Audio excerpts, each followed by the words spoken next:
mention one of the films Rialto distributes that's in the festival, a little picture called Apocalypse Now, which we're showing in 70 millimeter. Nice, that's it. Okay, oh, by the way, Jakob, star of the TCM Wine Club commercials. You didn't give me the info you were going to do, the short one. The short one? Never mind. Okay. How many of you have been to some of my pre-code talks at past TCM classes? Amazing, weren't they? I've done presentations on movies like Blessed Event, Employee's Entrance, International House, Good Life Parade, and the pre-code Citizen Kane, Babyface. 4 of those 5 pictures were from Warner Brothers, the other from Paramount, the studios that made the raciest pre-code movies. But today's attraction, Me and My Gal, was made by the floundering Fox 3 years before it merged into the powerful 20th Century Fox. In the early 1930s, at the height of the Depression, Me and My Gal would have been classified as a programmer meant to be part of a complete show of trailers, cartoon, a newsreel, a travelogue, and or a 2-reel comedy, 2 reels, not to mention a second feature, sometimes all of the above, and in big towns and cities, you might even get a stage show. When Me and My Gal opened at New York's 6,000-seat Roxy, it was accompanied by 2 prologues, a huge orchestra, a singing ensemble, and the 32 Roxyettes, forerunners of Radio City's Rockettes plus Fox Movie Tone News, all for just 35 cents before 1 p.m. The stage show didn't do much good, though. Me and My Gal still posted the lowest gross of the Roxy's first 5 years and was pulled after just a week. And despite 2 stars and a famous director, it has little or no name recognition today, even among TCM fans. When I mention the title, even diehard buffs think I mean the Judy Garland musical made 10 years later, but that's for Me and My Gal. So I wondered if the Tracy Bennett picture was even strong enough to spotlight this year. And then I came across a column in this trade magazine which ran a weekly report from theater managers in every corner of America. One report from a small town in Idaho perfectly sums up Me and My Gal for me. It's not a big picture, not a masterpiece, not a knockout, not an epic, not one of the 10 best, not a picture you'll never forget. A picture of an evening's entertainment, and that's what they pay for, exactly. And others agree. Nothing elevating, nothing artistic, but the laughs and entertainment are there.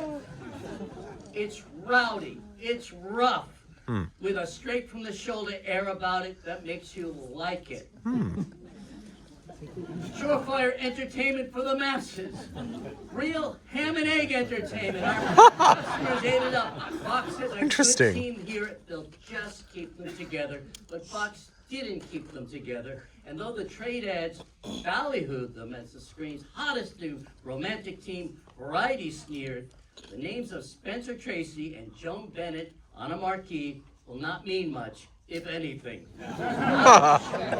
Fox already paired them a few months earlier in this pot boiler. Tracy said at the time, for Pete's sake, they got me playing love scenes with Joan Bennett. I should be playing mugs, because that's what I look like. Someone applauded the first film. She Wanted a Millionaire? Have you ever seen it?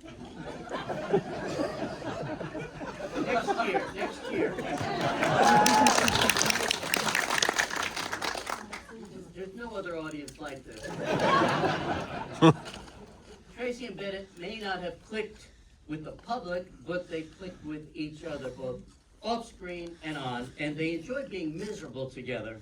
After 10 movies at Fox, Tracy failed to make a big splash, and Joan's career was also going nowhere fast.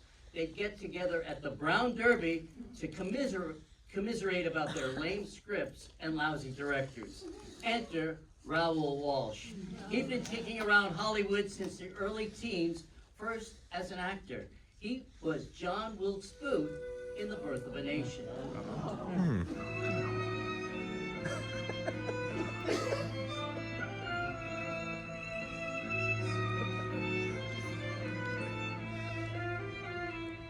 So it's no coincidence that Henry B. Walpole, star of that movie, has a featured role in Me and My Gal.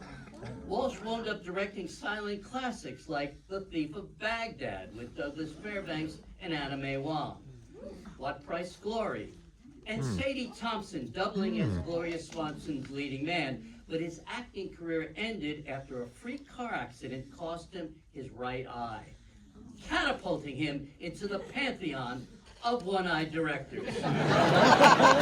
Interesting.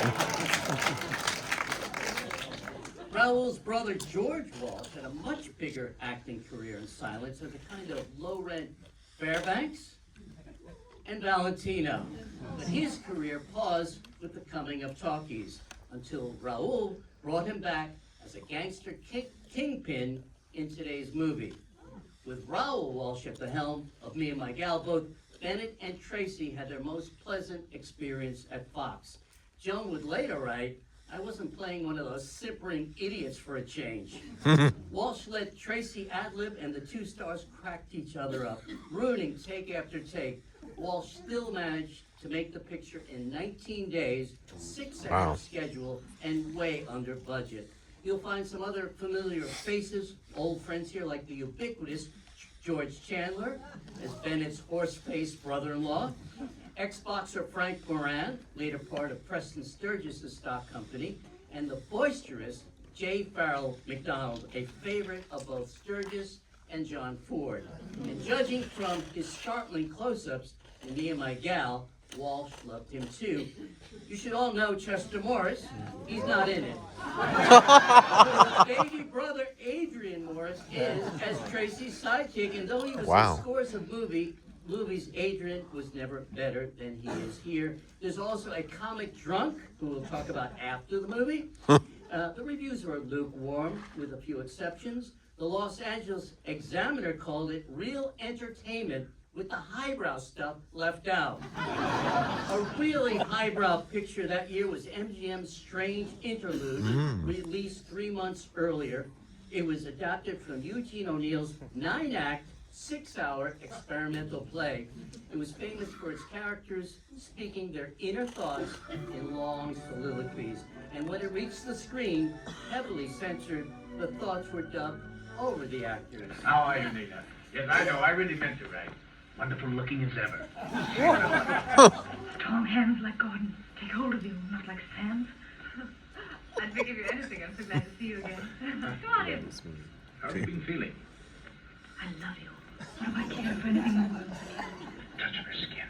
What do I care for anything else? Ned, I love you. I can't hide it anymore. I won't. I love you, Ned. Beautiful.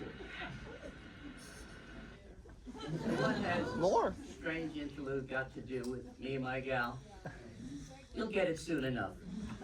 Here now is Raoul Walsh's Me and My Gal, starring Spencer Tracy and Joan Bennett in gorgeous 35mm, courtesy of Disney, but actually restored by 20th Century Fox in the 2000s, I believe. So I'll see you later. Oh, wait a minute! Right after the movie, don't leave, because I'll show you how this movie went over with moviegoers all around the country and how it was censored in some places. So don't leave. See you later.